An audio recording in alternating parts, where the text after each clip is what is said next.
Hola estudiantes del curso de la Escuela de Áreas Marinas Protegidas del Foro del Mar Patagónico. Bien, ya estamos en la segunda semana de este curso de planificación estratégica o planes de manejo de áreas protegidas marinas. Y en esta charla vamos a abordar el tema de cómo es el marco metodológico general para la elaboración de planes de gestión en áreas protegidas. Bien, primero vamos a recordar algunas cosas que vimos la semana pasada. Una es el ciclo de la gestión, este que propone la UICN, en donde vemos que si bien hay 6 partes, ellos los agrupan en 3 grandes componentes. El primero es el diseño y planificación, que tiene que ver con el análisis de contexto en el que se encuentra el área. Luego la planificación, que es lo que nosotros llamamos la planificación estratégica, a dónde queremos llegar, cómo llegaremos a ese sitio. Luego los insumos, que si entramos a la segundo componente, que son los procesos y sistemas de gestión adecuados, que tiene que ver con insumos, lo que necesita el área para operar, y con los procesos de manejo, que es la forma en que se va a hacer. Tiene que ver con procedimientos, también con la ética, con valores, con principios, con directrices, inclusive con mecanismos de gobernanza con que se van a desarrollar los procesos. Luego hay un tercer componente que es el cumplimiento de objetivos del área y tiene que ver con los productos, que son las cosas que vamos produciendo a lo largo de la gestión, y luego con los resultados o impactos, que es aquello que hemos logrado. Aquí se hace la diferencia entre productos y resultados de la siguiente forma.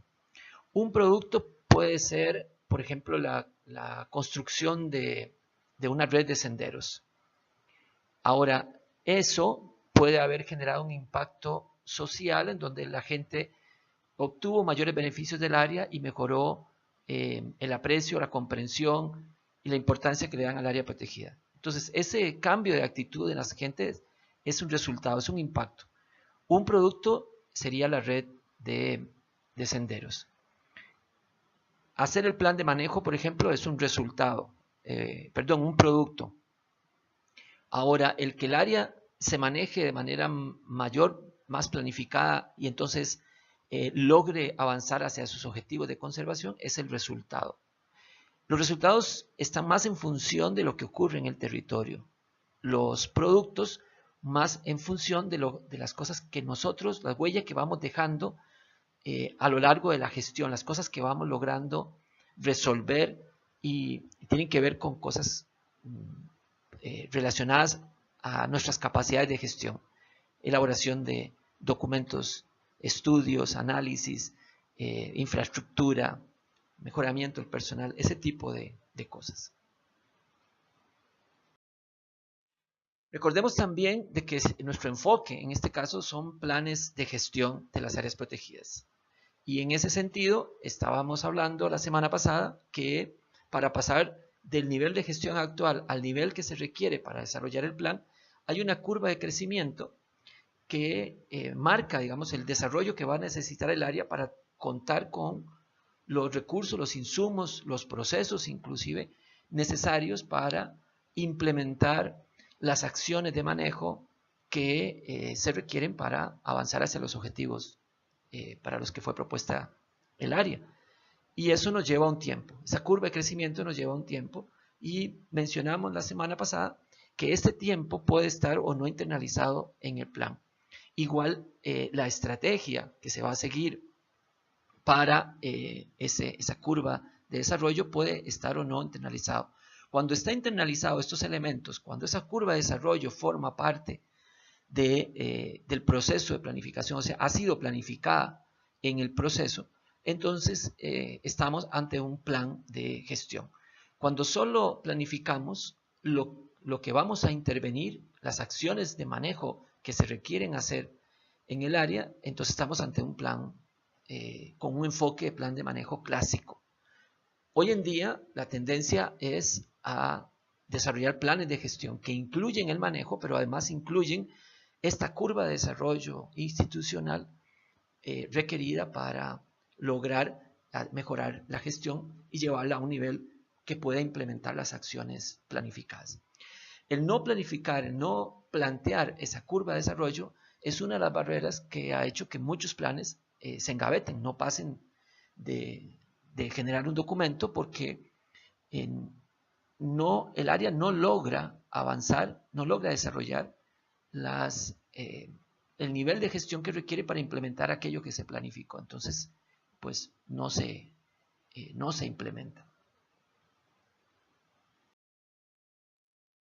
Recordemos también la multitemporalidad en la planificación. Hablamos que si estamos en el 2018, el área se creó con objetivos que son de muy largo plazo. Llamamos inclusive plazos, a estos plazos llamamos plazos ecológicos, que pueden ser de 50, de 100, de 200 años o más tiempo. La persistencia de un área protegida no se espera que sea de 5 o 20 años. Se espera que sea al menos 100, 200 años. Esto marca una escala de lo que llamamos de la misión del área, la razón de ser del área.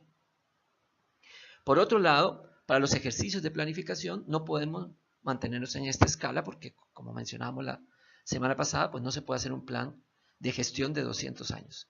Entonces, reducimos un poco la escala y planteamos algo que llamamos el escenario planificable y generalmente lo ubicamos en el formato de una visión y nos dice, digamos, nos plantea un avance, un escenario en un plazo mucho menor, pero sigue siendo un plazo de largo plazo. Se habla generalmente de 20 años, que puede ser también una visión de 15 años o inclusive algunos hacen una visión de 10 años, que es un plazo relativamente corto para una visión estratégica. Y recordemos entonces que cada ejercicio de planificación, que generalmente son de 5 años, aunque hay también la Administración de Parques Nacionales de Argentina lo hace de 6 años, y en Costa Rica son ejercicios de 10 años, cada ejercicio de planificación es como una vuelta de tuerca, o darle una vuelta al tornillo, de manera que se avanza en cada ejercicio. Cada ejercicio representa una vuelta de esa elipse que está ahí y avanza, nos hace avanzar poco a poco. Por eso recordemos la diferencia entre la planificación presentada como un círculo y la planificación presentada como una hélice, con esa visión helicoidal de la planificación. Entonces, lo que nosotros hacemos con los planes de gestión realmente son ejercicios de planeación que van girando, dándole una vuelta de tuerca al área protegida, avanzando en la dirección que nos propone esa visión de, llamemos, 20 años. Y adicionalmente, hay otras escalas mucho más puntuales que llamamos la planificación operativa, algunos lugares llaman POA, otros PAO. Inclusive les mencionaba la semana anterior que pueden haber planificaciones de mucho más corto plazo operativas, de un mes, de una semana, en fin, ya hay diferentes escalas. Entonces, estamos hablando, todo lo que vamos a hablar un poco de aquí en adelante, estamos en esa escala de esos ciclos de planificación de entre 5 y 10 años máximo.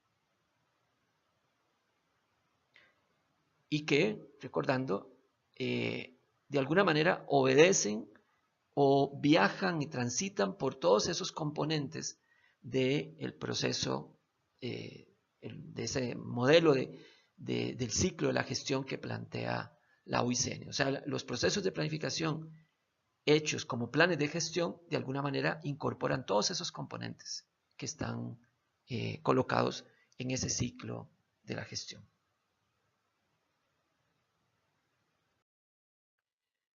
Bien, vamos a ver algunos conceptos comúnmente usados y lo vamos a ver como un acuerdo o digamos como un planteamiento de un acuerdo semántico, de cómo podemos entender estos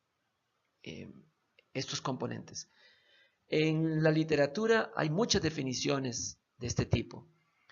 Y por lo menos yo no he encontrado ninguna incorrecta, solamente diferentes. Y muchas parecidas apuntan en la misma dirección, pero tienen connotaciones un poco diferentes. Entonces hay muchas escuelas y muchas definiciones. Y en este momento pues no podemos decir que hay un estándar, ni tampoco mucho menos que hay correctas o incorrectas. Un elemento importante es la misión. Dentro de este marco, digamos, conceptual, llamamos misión a la razón de ser del área protegida, sobre todo dado en esos plazos ecológicos de más de 100, 200 años. La misión generalmente la construimos a partir de un resumen de los objetivos de creación o de conservación del área protegida. Algunas veces, cuando entramos en los procesos de planificación del área protegida, nos encontramos con la sorpresa de que estos objetivos no han sido definidos claramente en el instrumento de creación del área. Entonces, muchos equipos de planificación se dan a la tarea de definir en ese momento estos objetivos. Pero hay que tener claro de que realmente quien debió haber definido esos objetivos él es el ente creador. Si lo creó, digamos, una institución, pues entonces esa institución debe definir esos objetivos. Y si también en algunos casos que algunas áreas protegidas están creadas por ley y pasan por una asamblea legislativa, pues tienen que estar creados en esos objetivos, deben estar creados en esos órganos, y si no, deben ser revisados los considerandos o las discusiones para poder hacer una interpretación de con qué objetivo el legislador creó esa área protegida. Redefinir cada 5 años estos objetivos de creación y conservación del área protegida es materia peligrosa. Sin embargo, alguna gente lo hace, pero es un elemento que debe ser analizado con mucho cuidado, porque la creación de un área protegida está basada en una política pública y es una voluntad social y no puede estar definida por un equipo de gente que interviene en un momento determinado. Otro elemento es la visión. La visión es un escenario que planteamos, deseado, le llamamos escenario planificable porque es una temporalidad que nos permite con cierta certeza planificar la temporalidad de 20 años y expresa hacia dónde deseamos que vaya el área protegida en el futuro. Nos la imaginamos cómo debería ser el área protegida en ese plazo. Hay que advertir, y eso va a ser reiterativo en varios momentos de este curso, que estos elementos pueden irse ajustando, o de hecho se van ajustando según pasa el tiempo. Por ejemplo, esta visión. Sin embargo, este planteamiento es orientativo.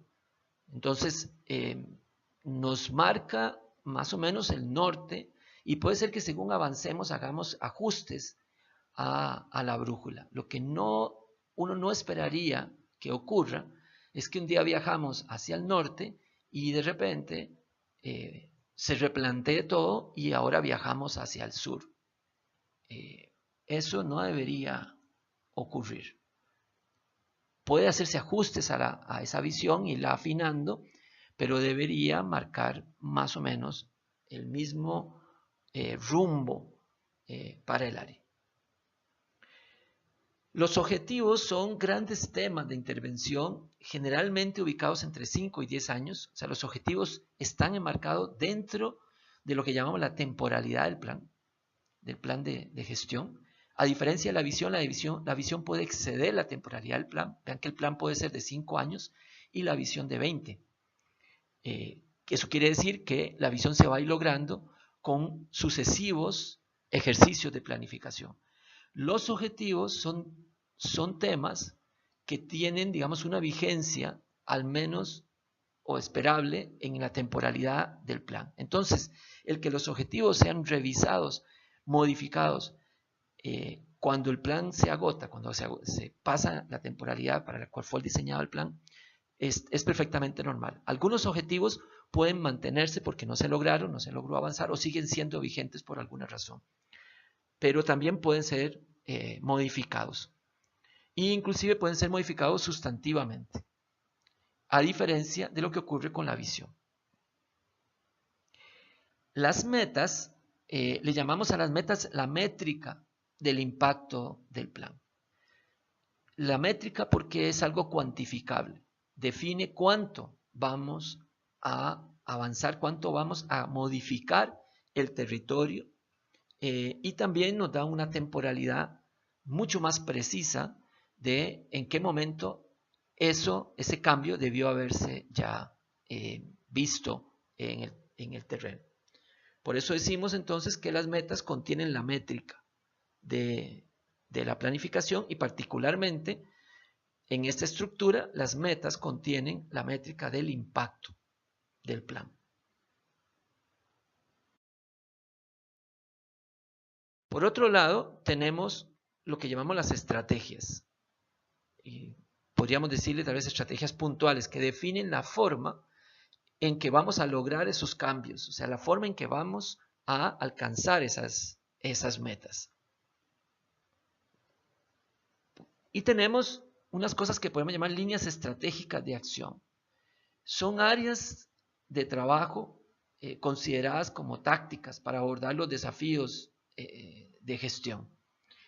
Líneas estratégicas pueden ser educación ambiental, investigación, control y vigilancia, eso llamamos líneas estratégicas. Hay áreas protegidas que tienen muchas líneas estratégicas, otras definen 2 o 3 y con esas avanzan hacia sus objetivos de manera efectiva.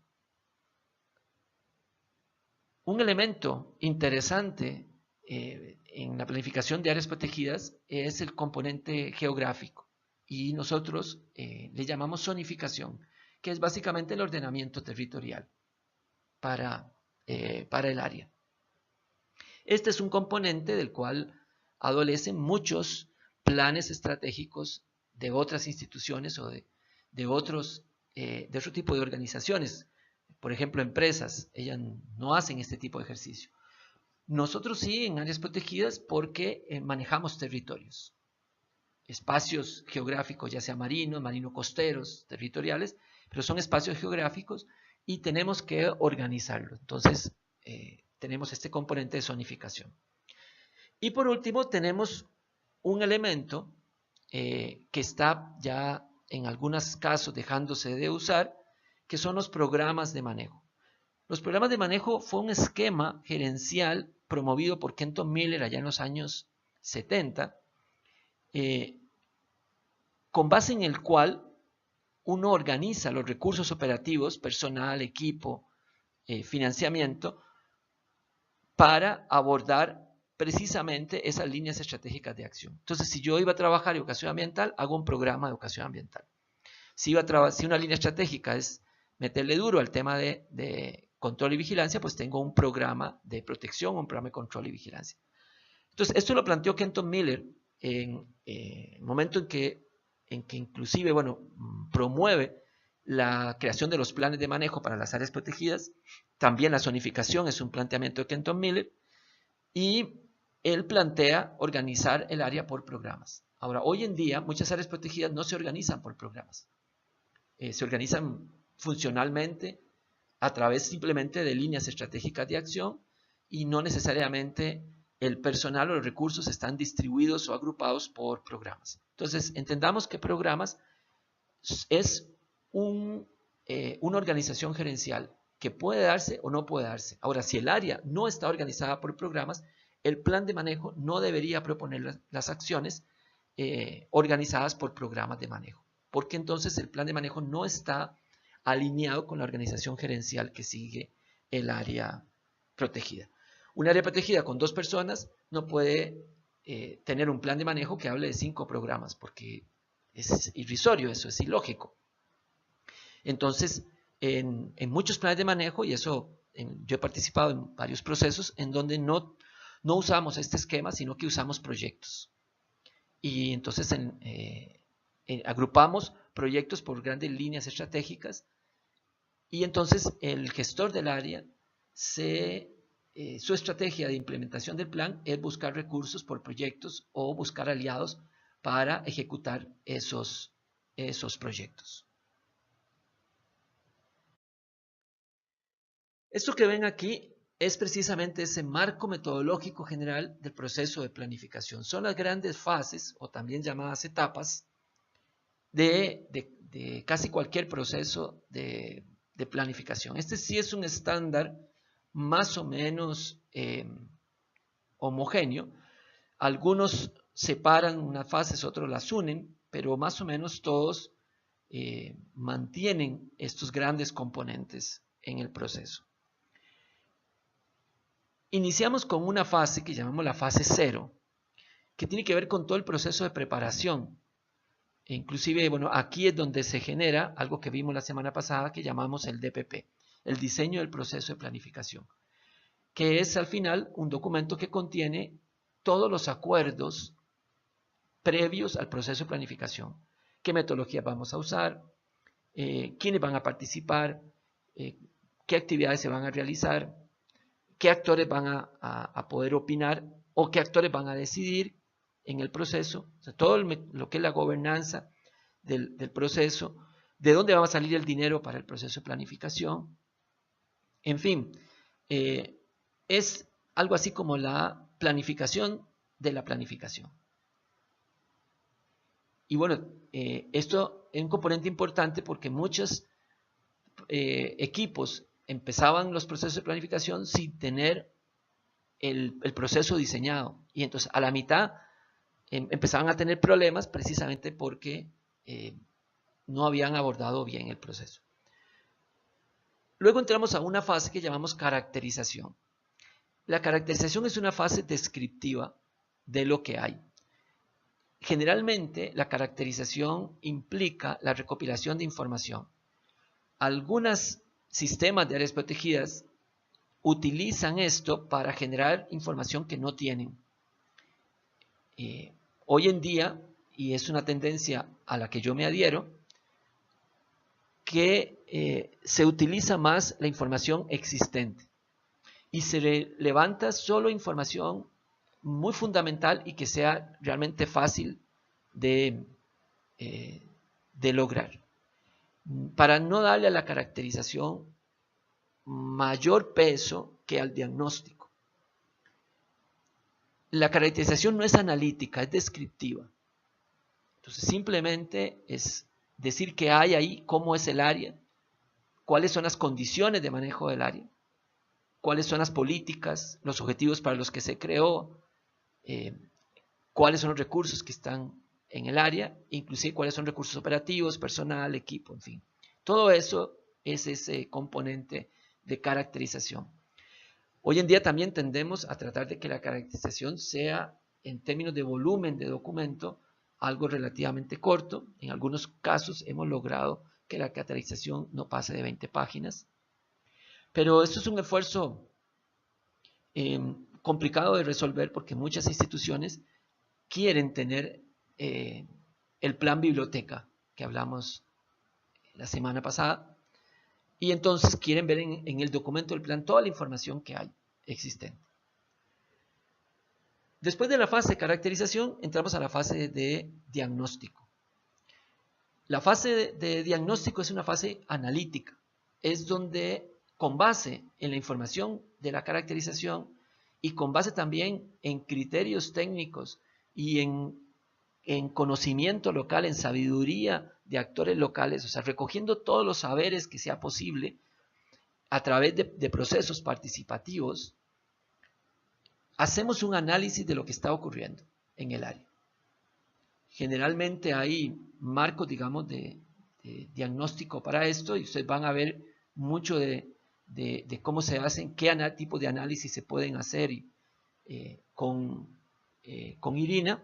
Y también la próxima semana vamos a ver otros componentes del diagnóstico, adicionales a los que Irina va a ver esta semana. Pero lo importante es diferenciar que en la fase de caracterización es una fase descriptiva, a diferencia de la de diagnóstico, que es una fase de análisis. Y ahí nosotros debemos tener mucha capacidad de llegar a conclusiones. A esas conclusiones que llegamos en el diagnóstico le llamamos desafíos o le damos un formato de desafíos. Habiendo analizado esto, hacemos esta pregunta: ¿cuál es el desafío del área protegida para resolver tales problemas identificados o aprovechar tales oportunidades identificadas? Luego pasamos a la fase de alcance que llamamos, que es donde definimos lo que vamos a avanzar en estos 5 años o 10 años, dependiendo del horizonte de planificación que se haya planteado para el plan. ¿Cómo es que vamos a avanzar? Entonces ahí entran los objetivos, las metas, entran también los modelos y las políticas de gestión, entran los lineamientos, en fin, digamos, ahí trabajamos las mismas estrategias con las que vamos a trabajar. Todo eso entra dentro de esa fase 3, que es la definición de hacia dónde, cómo vamos a avanzar, cuánto vamos a avanzar, hacia dónde vamos a avanzar. Luego viene la fase 4, que es el ordenamiento territorial, que es donde definimos la zonificación. Ahí en la zonificación trabajamos mapas, trabajamos ordenamiento del territorio, trabajamos regulaciones asociadas a ese ordenamiento del territorio. La zonificación es un componente estratégico del plan porque también define una realidad, define una visión de futuro, define un objetivo, pero planteado a partir del ordenamiento del territorio. Y por último llegamos a la fase 5 del proceso de planeación, que es el plan de acción, que es donde hacemos la planeación operativa. Y a través de las estrategias específicas,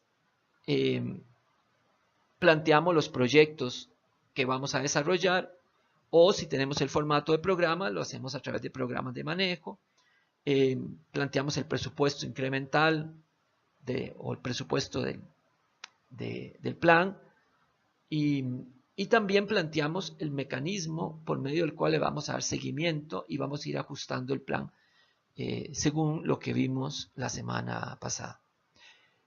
Después de esta fase 5 viene un componente adicional que es la oficialización y ya la ejecución del plan. Estas 6 fases están diseñadas para el proceso de planeación. No incorporan esos otros pasos, esas otras fases que son la de oficialización, difusión del plan, divulgación y la ejecución misma del plan. Bien, esto llamamos el gran marco metodológico general del proceso de planeación.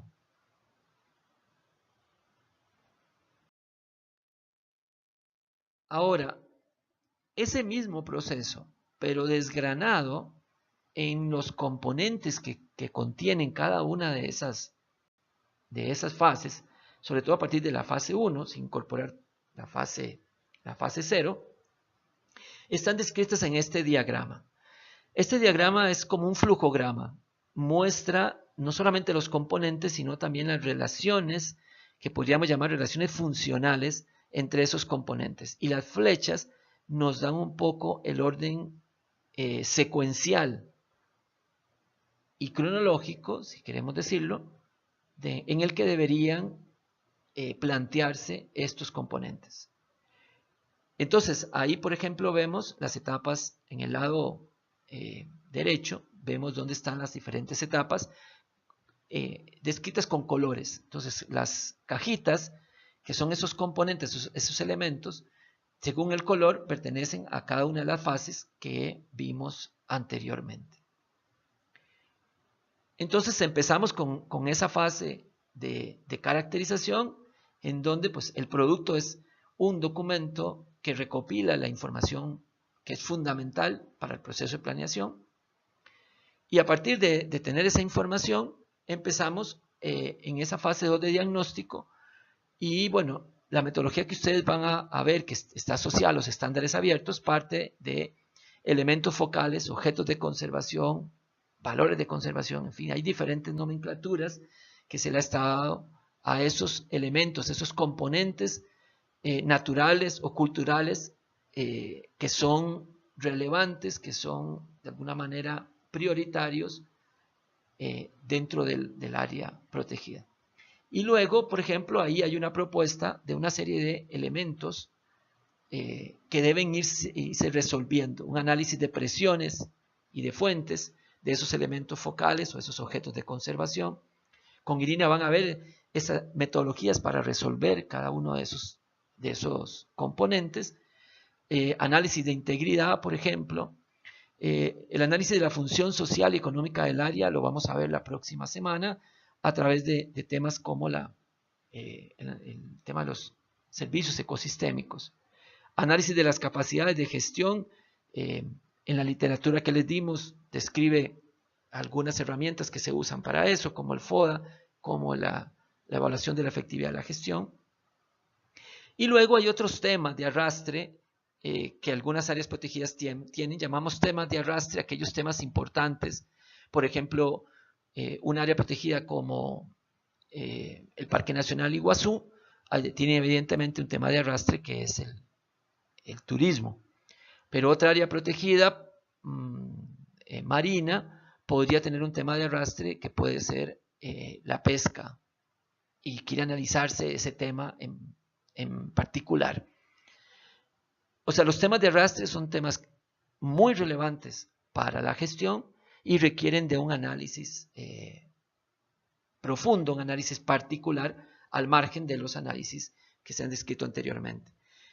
Estos pueden ser los análisis, son los análisis más clásicos y que usamos más hoy en día, pero pueden haber otros análisis, otros elementos del diagnóstico de acuerdo a la metodología y al área protegida sobre la cual estén trabajando. La idea es que todos estos análisis nos dejen unas conclusiones que nosotros llamamos en los procesos metodológicos en los que yo trabajo, los llamamos desafíos, que son esa pregunta que les mencionaba antes, ¿cuáles son los desafíos a los que se enfrenta el área entonces para atender los problemas y aprovechar las oportunidades?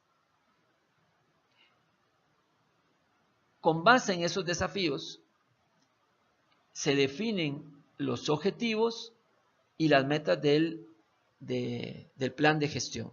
Vean que los objetivos y las metas están en un mismo cuadro. Eso ocurre porque decimos que los objetivos y las metas son una entidad de planificación, una sola entidad de planificación. O sea, no podemos separarlos, pero sí desagregarlos. O sea, es como un reloj que usted lo puede desagregar para entenderlo, pero para que funcione tienen que estar las dos cosas ligadas. A partir de esos objetivos generamos la zonificación y también las estrategias puntuales que son las que nos llevan a definir proyectos o programas o acciones dependiendo de cómo cada plan esté estructurado.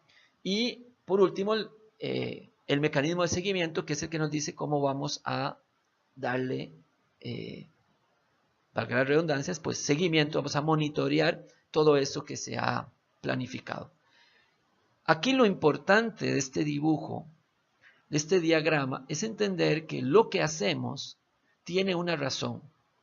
Cada cuadrito de esos tiene un antecedente y tiene un elemento funcional al que le sirve.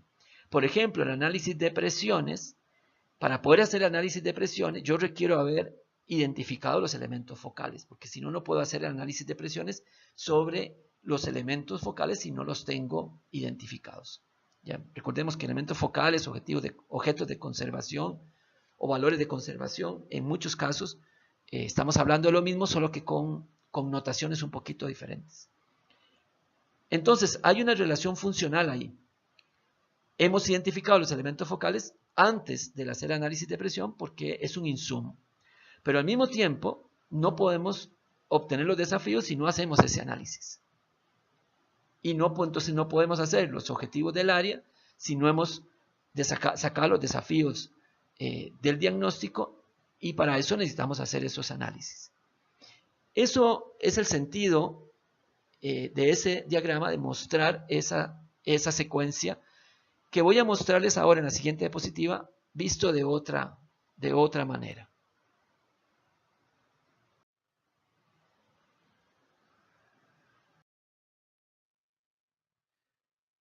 Bien, en esta diapositiva vamos a ver ese encadenamiento de esos elementos de la planificación.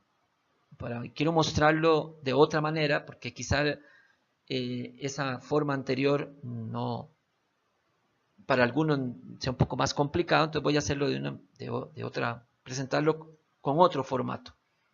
Pero estamos hablando básicamente de lo mismo.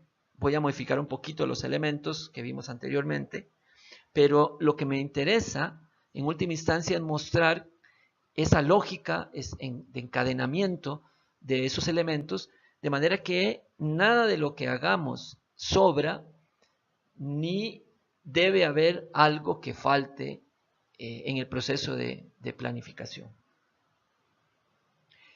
Un elemento direccionador importante y superior a cualquier cosa que hagamos es la misión y la categoría de manejo del área protegida.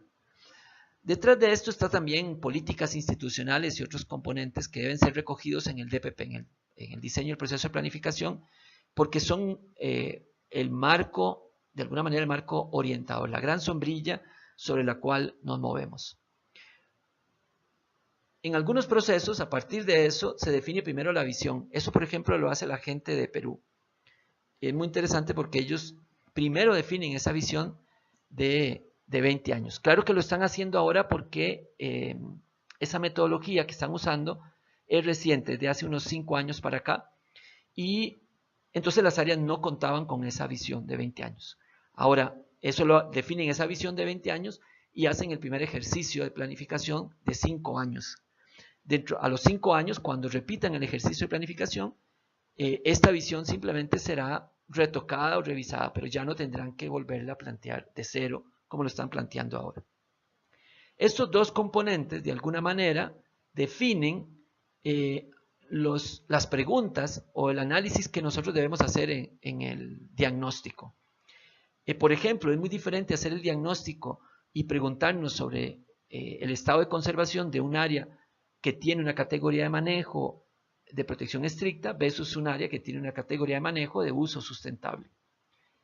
Entonces, los recursos pueden estar en un estado de deterioro mucho menor dependiendo de la categoría, y eso no significa que estemos mal, sino que pues eso fue lo que se definió en los objetivos de creación del área, o al momento de creación del área.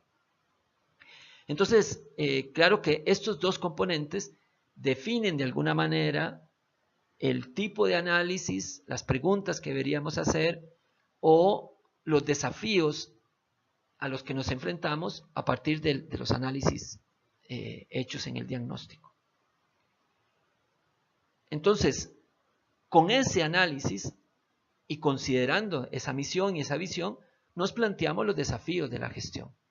¿Hacia dónde vamos? ¿A qué nos estamos enfrentando? Recordemos siempre, es una pregunta clave, ¿cuáles son los desafíos a los que se enfrenta el área para aprovechar las oportunidades que tiene en este momento y resolver los problemas que son prioritarios en este momento? Esas preguntas deben salir de ese análisis de diagnóstico. Con esos desafíos, nosotros organizamos esos desafíos y definimos entonces los objetivos del plan de gestión, que también están influidos, digamos, por esa visión y apuntan siempre en la dirección de esa visión. Como ya hemos hablado, y esto entendiéndolo como una entidad homogénea, estamos los objetivos y las metas. Las metas se derivan directamente de los objetivos. Inclusive nosotros, en los procesos que hemos llevado adelante de planificación, utilizamos los desafíos para definir las metas. Entonces puede ser que un grupo de 5 o 6 desafíos definan un objetivo, pero después volvemos a retomar esos 5 o 6 desafíos para las metas. Esto es complicado de explicar a través de esta charla. Esperemos que tengamos la oportunidad de poder mostrarles esto ya en un caso práctico. Definimos también la zonificación. La zonificación debe considerar esa visión y debe considerar esas metas. Si estamos planeando, por ejemplo, mantener en buen estado de conservación el 80% del bosque X, bosque xerófilo, pues entonces la zonificación debería tener una zona intangible de un 80% que cubra ese bosque. Si queremos que la arribada de ciertas tortugas se desarrolle sin intervención humana y nos planteamos esa meta, entonces quiere decir que la zonificación debe mantener esas zonas sin acceso al público. Entonces, claro que hay una relación entre la zonificación y las metas y esa visión de largo plazo. Entonces, vean que la visión es un elemento bastante, digamos, integrador, bastante influyente en el proceso de planificación. Cada una de las metas inspira una estrategia, lo vamos a ver un poquito más adelante. Entonces nos preguntamos cómo vamos a lograr esa meta. Y basado en esta situación, considerando esas estrategias y considerando esa zonificación, planteamos las acciones. ¿Por qué la zonificación influye en las acciones? Porque puede ser que para poder implementar la zonificación debamos desarrollar ciertas acciones de comunicación de la zonificación y otras tal vez acciones de control y fiscalización. Entonces, esta es otra forma de mostrar con elementos un poco diferentes al caso anterior, mostrar estos encadenamientos. Pero adicionalmente, quisiera mostrarles también que el proceso de pensamiento es diferente en cada uno de estos componentes. En esa primera parte hay un proceso de análisis, de comprensión de la realidad. O sea, al inicio del proceso, nosotros lo que tratamos de hacer, el esfuerzo metodológico, está en comprender lo que está ocurriendo en el área y valorarlo en términos de bueno o de malo, o de muy bueno o de muy malo, en función de los objetivos que queremos lograr. A partir de eso, tenemos lo que llamaríamos la planeación estratégica, que es donde definimos cómo vamos a intervenir esa realidad que ahora comprendemos mejor, cuánto la vamos a intervenir, cuánto la vamos a modificar y de qué manera vamos a modificar eso. Y por último, entramos en lo que llamamos la planificación operativa, que es donde decimos qué es exactamente lo que vamos a hacer, cómo lo vamos a hacer, con qué recursos y otros elementos más para hacer esa transformación que hemos planteado en el nivel anterior. Entonces, con esto lo que quisiera mostrar es las diferentes fases de pensamiento y, digamos, y los diferentes objetivos que tienen las estrategias, las metodologías que aplicamos en todo el proceso de planificación. Las metodologías en esa parte de la comprensión de la realidad son metodologías analíticas, son metodologías que nos llevan a analizar una realidad.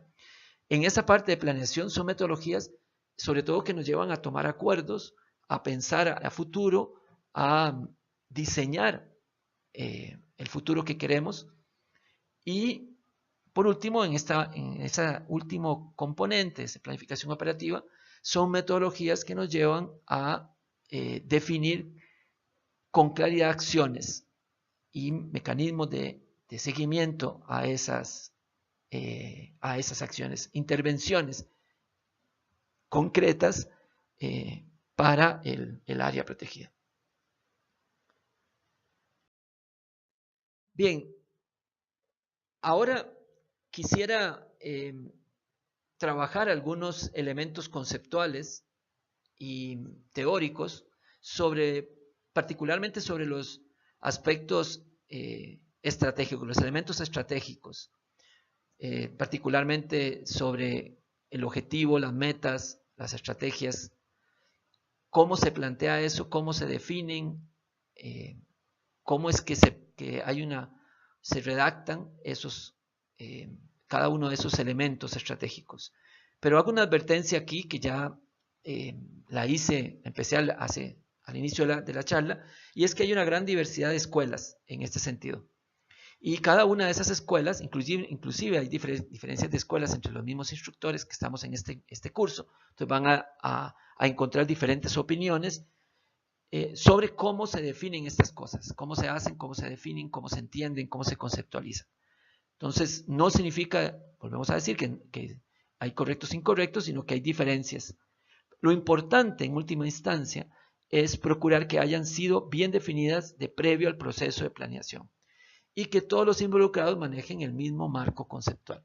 Entonces, usted puede usar cualquier marco conceptual, siempre y cuando todo el equipo esté entendiendo eso y aquellos que lean el plan tengan claro qué se entendió en el plan por un objetivo, qué se entendió por una meta, qué se entendió por una estrategia, en fin, por todos esos elementos. Objetivos del plan. Decimos que el objetivo se define en función de los desafíos detectados en el diagnóstico. Recordemos entonces el gráfico que les mostraba anteriormente y vemos cómo las flechas va desde los desafíos hacia los objetivos y metas del plan. Entonces, necesitamos haber definido los desafíos para eso. Bien, ahora es recomendable que haya objetivos para cada uno de los tres, llamemos de grandes componentes del área protegida, que es el componente de recursos protegidos, ya sea estos naturales o culturales, el componente de gestión que ve o mira la calidad de la gestión del área y el componente socioeconómico que mira un poco, digamos, el impacto social y económico de la existencia del área.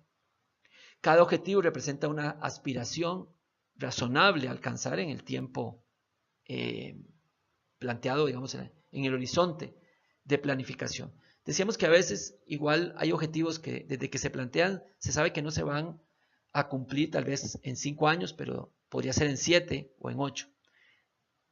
Debe estar ajustado a ese horizonte de planeación del plan. Y bueno, deben de considerar las capacidades actuales y el potencial crecimiento real, o sea, aquella curva de desarrollo que puede ser razonablemente conseguida. Entonces, decimos que tienen que tener un balance adecuado entre ser retadores y ser realistas. Imagínense a alguien que tiene un arco y una flecha y estira el arco lo más que puede para que la flecha vaya lo más lejos posible. Bueno, el arco representa las capacidades de gestión de la institución. Yo las puedo estirar al máximo a través de conseguir recursos, pero si yo estiro demasiado ese arco lo rompo. Ahora, si lo estiro muy poco para evitar romperlo, pues la flecha avanza poco. La flecha representa los logros. Entonces tenemos que buscar un balance en donde estiremos al máximo el arco sin quebrarlo para lanzar la flecha lo más adelante posible, o sea, para lograr lo más posible en los siguientes años. Ahora, metodológicamente, ¿cómo planteamos que se redacta un objetivo? Decimos que se use un verbo en infinitivo que denote un cambio. De hecho, le llamamos verbo de cambio. Aquí probablemente ustedes van a decir todo verbo explica un cambio. Sí, pero algunos verbos le llamamos verbos de cambio y otros verbos le llamamos verbos de acción. Y voy a explicar después esa diferencia. Entonces, planteamos que debe empezar con un verbo en infinitivo, un verbo de cambio, y ese verbo de cambio debe actuar sobre una situación o aspecto del territorio sobre el cual queremos trabajar o enfocarnos. El segundo componente es que describa esa situación, ese aspecto del territorio sobre el cual trabajará el objetivo, que es y que guía, digamos, el foco de la gestión. Cierre el objetivo con un complemento, o con un beneficiario, o con un porqué. Y evite el cómo. ¿Por qué evitar el cómo? Porque entonces ya usted amarra la estrategia y probablemente usted necesite reajustar esa estrategia según avanza en el proceso de planificación. Entonces no amarre la estrategia, no diga el cómo, no defina el cómo desde el objetivo. Esa es una recomendación metodológica.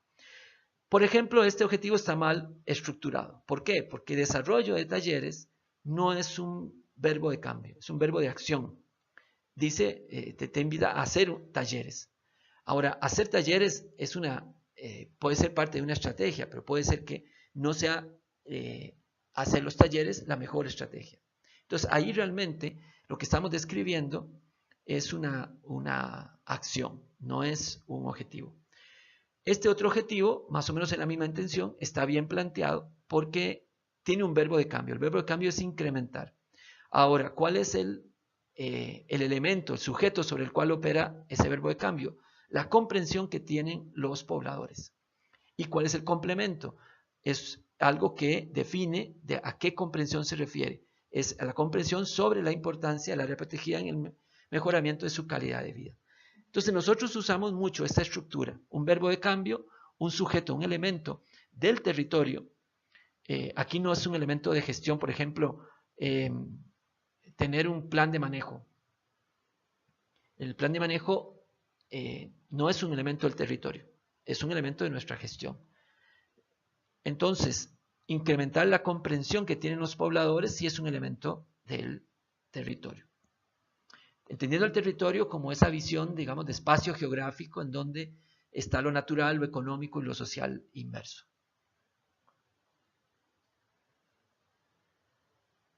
Bueno, y en este planteamiento, nosotros decimos que el objetivo no se cuantifica y la meta sí. Sin embargo, algunas escuelas dicen que los objetivos se planifican, se cuantifican.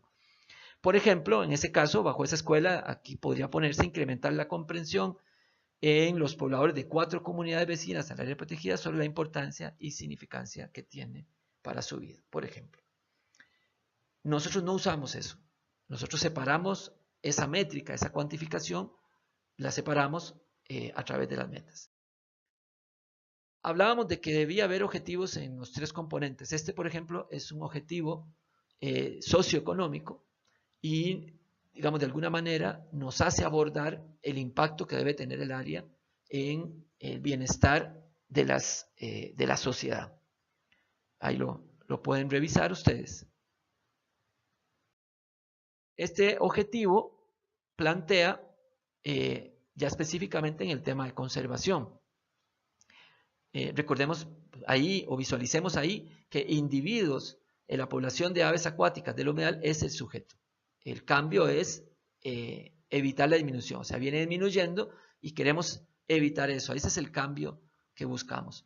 Y el complemento es el para qué.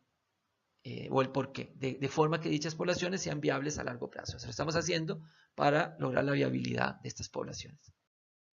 Y este es un ejemplo de un objetivo más institucional que busca mejorar las capacidades del área protegida. En los planes de gestión, estos tipos de objetivos son muy importantes porque son los que de alguna manera influyen sobre aquella curva de desarrollo que planteamos anteriormente. Ahora, las metas, por su lado, decimos entonces que si bien los objetivos definen para dónde vamos, o sea, definen la dirección, las metas definen el cuánto se va a avanzar en esa dirección, cuánto se va a hacer ese cambio propuesto. Y recordemos entonces que en ese diagrama que les mencionaba anteriormente, los objetivos y las metas forman una entidad, una unidad de planificación. Las metas entonces son fundamentales para identificar mejor las estrategias a seguir, porque no es lo mismo conservar o mantener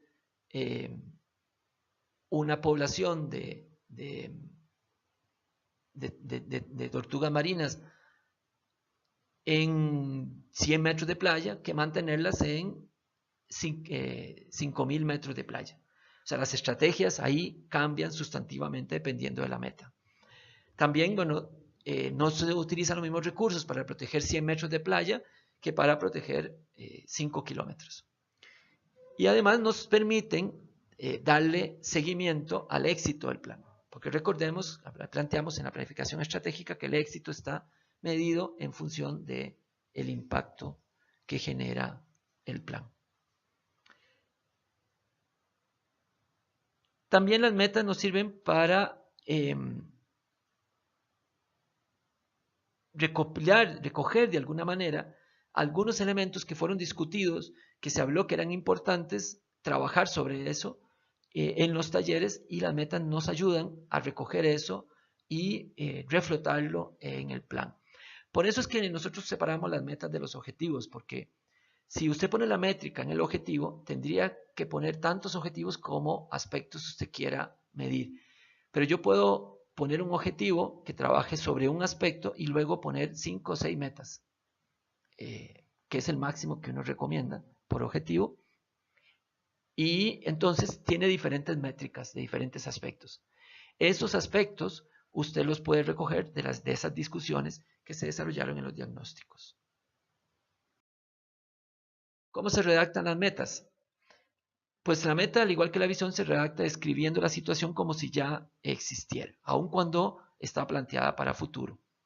La meta tiene 3 componentes básicos: tiene una temporalidad, tiene una unidad medible, o sea, algo que podemos de alguna manera cuantificar. Tenemos también metas cualitativas, que no son tan medibles, pero que expresan cambios en la calidad, en las características de algo que sí de alguna manera podemos observar. Tal vez no medir, pero sí podemos observar. Y también tenemos dentro de la meta la condición que va a ser medida o observable, que se espera que cambie con la implementación de las estrategias diseñadas.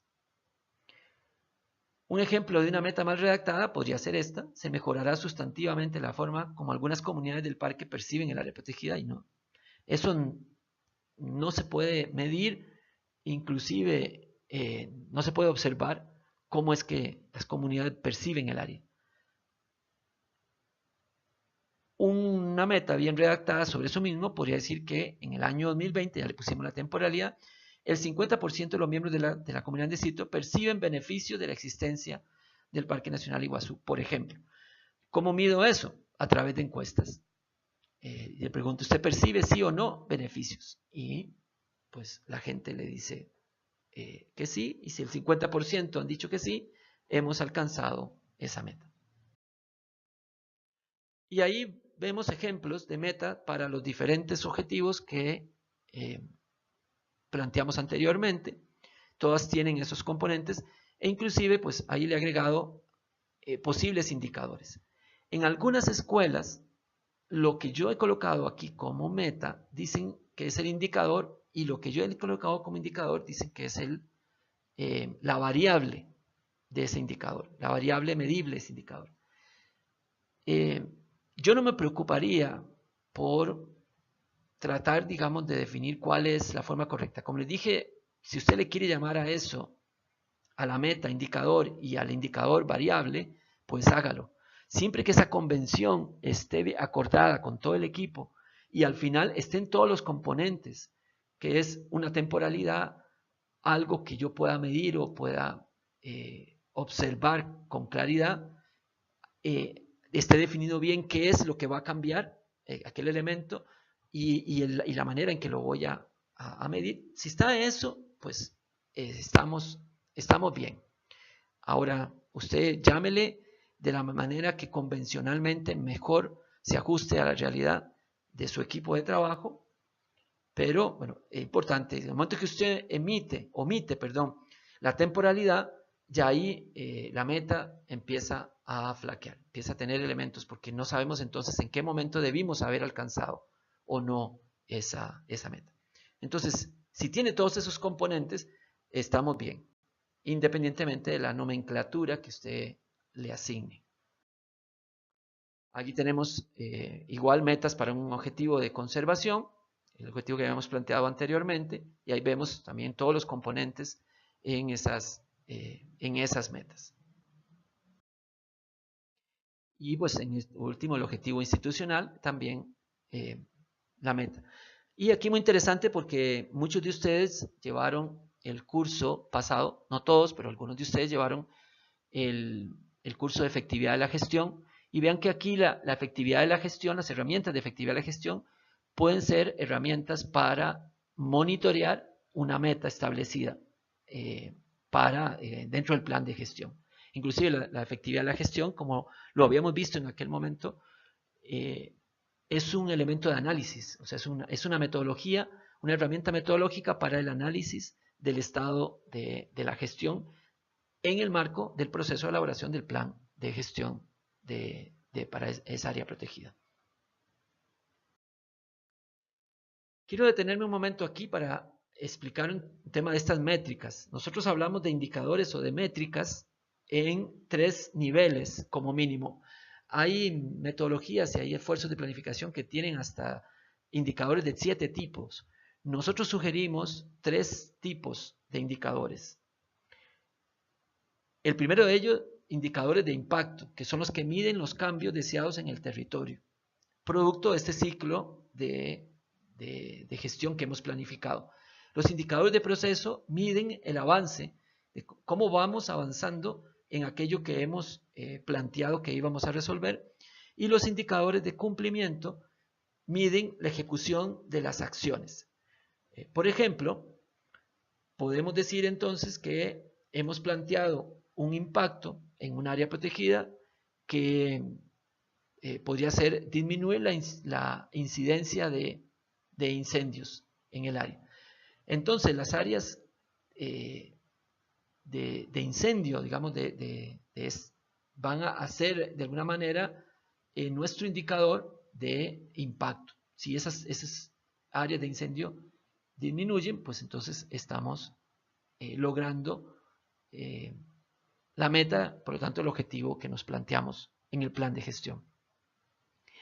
Ahora, para eso hemos planteado que vamos a usar un controlador de combustible, que es el ganado. Vamos a introducir ganado, vamos a hacer manejo de combustibles a través de ganado, por ejemplo, y porque por las circunstancias del área hemos previsto que es la mejor estrategia. Entonces, hemos planteado la introducción de ganado, pero bajo condiciones controladas. Entonces, la presencia o no de ganado en la zona es un indicador de proceso, nos dice si estamos logrando tener el ganado que dijimos que íbamos a tener. Recordemos que ese no es el impacto, lo que impacta es la disminución en la cantidad de incendios, pero la estrategia que define el proceso es a través del ganado. Ahora, para lograr tener ese ganado ahí, hemos definido que vamos a hacer una serie de talleres con pobladores locales para plantear cómo ellos podrían hacer uso, meter su ganado al área y cuáles son las condiciones y cuáles son los acuerdos a los que tenemos que llegar. Y entonces la realización de esos talleres forma parte de los indicadores de cumplimiento. O sea, si hemos hecho esos talleres, pues entonces estamos cumpliendo con las actividades que nos estamos planteando. Ahora, esos talleres debían llevarnos a tener ganado adentro, que es un indicador de proceso. Y el haber metido ese ganado debió haber bajado la cantidad de combustible y nos debería llevar al impacto, que es la disminución en la cantidad de fuegos. Ahora, vean qué interesante. Supónganse ustedes que cuando aplican esos 3 indicadores, descubren que no se logró bajar la incidencia de incendios, pero sí lograron meter vacas y sí hicieron todo lo que planearon que iba a hacer. Entonces, ¿qué puede haber pasado? Bueno, analizando esto, yo podría decir que hubo mala estrategia, o sea que eso que planeamos no funcionó, o sea que meter vacas no funcionó para disminuir la incidencia de incendios. Pero en el caso 2, resulta que después de hacer el análisis descubrimos que ni se logró el impacto, pero tampoco logramos meter las vacas. Pero sí hicimos todo lo que planeamos. Entonces, ¿qué pudo haber ocurrido? Tal vez una mala ejecución, o sea, no hicimos bien los talleres, no convocamos a la gente adecuada, no logramos los acuerdos que queríamos lograr en esos talleres, entonces al final nadie metió las vacas al lugar. Ahora, si encontramos que se logró el impacto, las vacas están, pero nosotros no desarrollamos las acciones, ¿qué pudo haber pasado? Bueno, tal vez hubo una intervención externa, o sea, tuvimos por ejemplo, tal vez alguien del Ministerio de Agricultura llegó y ofreció hacer esa intervención. Él hizo esos talleres o realizó el convencimiento con los pobladores y se logró al final meter las vacas, pero no a través de las acciones que nosotros planteamos. O puede ser que ni logramos el resultado que queríamos, las vacas no entraron, no hicimos ninguna acción, pero sí se logró el impacto. ¿Qué ocurrió? Pues probablemente hicimos un mal diagnóstico. Probablemente el problema de los incendios no era el combustible, el exceso de combustible. Y entonces no diagnosticamos bien la realidad y pues hicimos un mal planteamiento. Pues estas son presunciones, podrían ser otras cosas las que hayan ocurrido, pero lo que estoy tratando de decir es cómo este juego de tres tipos de indicadores nos permiten analizar en dónde fallamos y generar lecciones aprendidas, que es lo que nos permite, recuerden aquel gráfico de la visión helicoidal, generar ese delta, o sea, de generar ese aprendizaje. Si no hacemos estos análisis, no aprendemos nada, y si no aprendemos nada, entonces estamos en esa visión cíclica, donde al final de cada proceso de planificación estamos como al inicio. Ahora vamos al último componente, que son las estrategias. Las estrategias es una declaración sobre la táctica de abordaje para atender una meta que hemos propuesto para el plan. Y para esto recogemos el conocimiento actual y las lecciones aprendidas de procesos pasados. Por eso es importante eso que vimos en la diapositiva anterior, porque ahí podemos detectar qué estrategias funcionan y qué estrategias no. Y responde a la pregunta de cómo se piensa lograr esa meta. Volviendo de nuevo a nuestro gráfico anterior, vemos que las estrategias se nutren de las políticas de manejo, porque por ejemplo, si hay una política de manejo que dice no meter ganado, pues esa estrategia no podría ser implementada, de acuerdo al ejemplo anterior. Se nutren de los objetivos y también se nutren de la zonificación, porque algunas estrategias inclusive pueden ser diseñadas en función del tipo de zonificación que se hizo. Y a su vez, pues esas estrategias son las que nos van a definir los proyectos, los programas o la manera en que estemos planteando el plan de acción, la parte operativa del proceso. Es generalmente un enunciado compuesto por un párrafo que nos describe detalles importantes, como por ejemplo aliados claves, momentos claves en donde deberíamos intervenir, acciones a desarrollar descritas de manera general, mecanismos a considerar, en fin, digamos, este tipo de cosas. Se redactan iniciando con un verbo en gerundio, que es lo que nos permite diferenciar las estrategias de los objetivos. El verbo en los objetivos es un verbo infinitivo y en caso de las estrategias es un verbo en gerundio. Entonces aquí se utiliza el gerundio y para mejorar, digamos también, ese gerundio mejora un poco la comprensión de la estrategia, en términos de entender mejor qué es lo que de qué estamos hablando. Por ejemplo, ahí estamos, una estrategia bien robusta, en términos que tiene pues bastante elementos, dices, ¿cómo vamos a hacer eso? ¿Cómo vamos a lograr esa meta? Desarrollando acciones de educación ambiental en las escuelas de la zona de influencia del área. Estamos hablando de dónde vamos a hacerlo, en coordinación con el Ministerio de Educación Pública, o sea, un actor ahí clave, con el personal docente destacado en ellos, o sea, otro actor clave, utilizando principalmente fechas efectivas. Entonces, nos dice también temporalidades que son importantes. Entonces, la estrategia debe ser planteada con todos los elementos posibles para que sea bien robusta, bien sólida, sobre qué es exactamente lo que estamos trabajando, cómo estamos planteando abordar esa meta. La calidad de las estrategias no depende de que el equipo pueda adivinar el futuro. No se trata de eso. Los equipos de planificación no adivinan el futuro. Recuerde que eso lo vimos la semana pasada. Las estrategias responden a esa visión no lineal. Por lo tanto, debemos estar constantemente revisando y adaptando nuestras estrategias. Ahora, la estrategia dice es directamente proporcional a la calidad, en calidad a 3 elementos fundamentales. El primero es la calidad del análisis del diagnóstico. Si hicimos un análisis bueno, probablemente vamos a tener buenas estrategias porque estamos entendiendo bien la realidad que estamos interviniendo.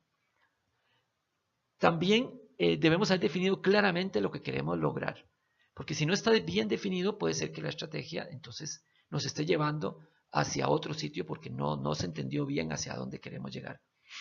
Y por último, a la capacidad técnica y propositiva del equipo de planificación. Las estrategias salen mucho del conocimiento de la gente. Por eso también las estrategias son muy interesantes hacerlas de manera participativa con la misma opinión de gente local que puede tener ideas mucho más precisas, mucho más efectivas que algunos técnicos foráneos sobre cómo enfrentarse a esa realidad, cómo modificar esa realidad. Entonces, el diseño de las estrategias depende de esa capacidad que tengamos para encontrar soluciones novedosas, innovadoras, precisas, adecuadas, adaptadas a esa realidad que estamos interviniendo. Tenemos aquí un ejemplo de una estrategia, solo voy a poner un caso, este caso de la conservación, para ver toda la estructura, ¿verdad? Cómo vemos desde el objetivo, la meta, bueno, el indicador de éxito y luego la estrategia. Y ahí vemos, por ejemplo, estados en gerundios estableciendo un protocolo concertado entre las poblaciones que hacen uso de la laguna para el manejo del agua, etcétera, etcétera. Entonces ahí vemos esa secuencia, digamos, esa secuencia lógica del proceso. A partir entonces de esa estrategia yo defino mi proyecto de intervención, mi plan de acción, en donde yo tengo, digo yo voy a lograr esto primero, esto después. Eso que yo digo que voy a ir logrando debe tener un indicador y ese es indicador de proceso. Y digo, bueno, para lograr esto voy a hacer un taller con tal, que ya eso va en el plan anual operativo y los indicadores que tienen los planes operativos son indicadores de cumplimiento, que nos dicen si la acción se ejecutó o no se ejecutó. Entonces, hay 3 o 4 preguntas claves para saber si la estrategia es de buena calidad. Entonces decimos, las estrategias representan el mejor camino en términos de certidumbre. Tenemos certeza de que serán eficaces, sabemos que van a dar buen resultado. Eficiencia, sabemos que las van a lograr la meta al menor costo posible, porque hay estrategias que pues, son demasiado caras o demasiado costosas, requieren un esfuerzo demasiado alto. Aplicabilidad, son implementables con los recursos actuales o con el crecimiento previsto para el área protegida, porque podríamos plantear una estrategia, pero que requiere de tantos recursos que nunca va a poder ser aplicable. Y son congruentes, presentan un camino que es congruente con las políticas de la institución.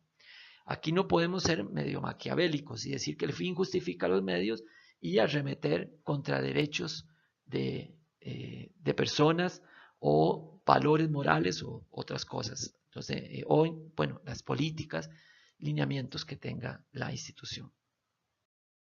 Bien, entonces hemos visto este diagrama, hemos visto cómo hay una serie de fases que en términos generales definen el proceso de planificación y cómo en cada una de esas fases hay una serie de elementos, y eso lo van a ver en la literatura, y cómo resolver algunos de esos elementos los vamos a ver en esta semana y también con Irina y en la próxima semana conmigo, cómo hay algunas herramientas metodológicas para esos procesos.